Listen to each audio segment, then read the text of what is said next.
why your rules don't get taken seriously. Have you ever set a rule and your team just ignores it? You say it again, nothing changes. So you tighten up, and somehow they still test it. So let me ask you, are they disrespecting you? Or are your rules simply not real to them? If you lead people, especially skilled workers, you've seen this.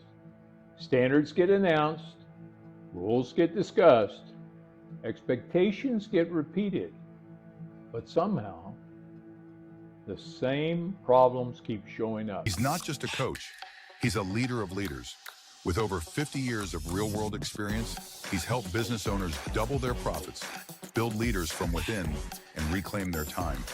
A mentor, an author, and a chief reinvention officer who's guided thousands to lead with clarity, confidence, and impact. Please welcome Henry Chidgey. Here's what's actually happening.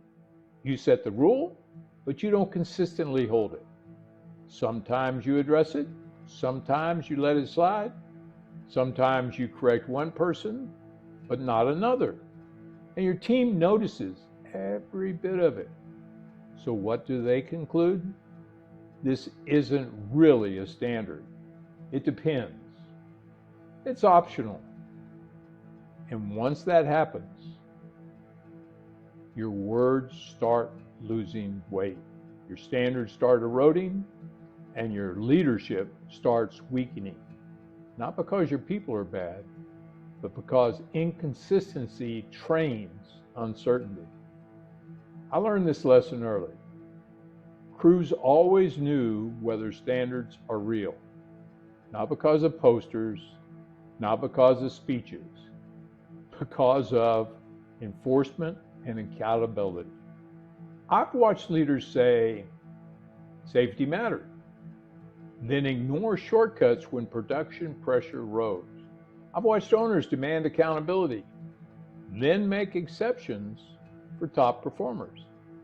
And every single time, the standard weakened. Because once people see exceptions, they stop respecting the rule. This often isn't a respect problem. It's an integrity problem. And what does integrity mean?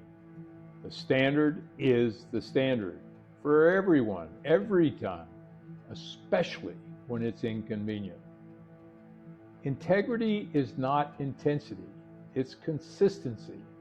Leadership isn't emotional enforcement, it's disciplined steadiness. If you want standards respected, number one, really important, set fewer rules. Too many leaders create noise. Clear standards matter more than endless rules. Number two, define consequences clearly. Not emotional reactions, real consequences. Number three, enforce consistently. Not based on your mood or somebody else's mood, not based on favoritism, not based on convenience. I've seen operations where one overlooked shortcut created culture-wide erosion. Not because the shortcut itself was catastrophic, but because everyone saw leadership tolerate it. That's how standards collapse. Quietly, incrementally, then suddenly. Leaders often think, if I say it strongly enough, they'll respect it. No, sorry, not right. Doesn't work that way. People trust patterns more than speeches. If your standards feel weak or your team keeps testing boundaries, bring that challenge to me.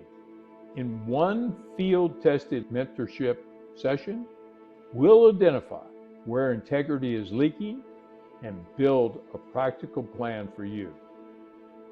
Your rules aren't your real problem. Your consistency is.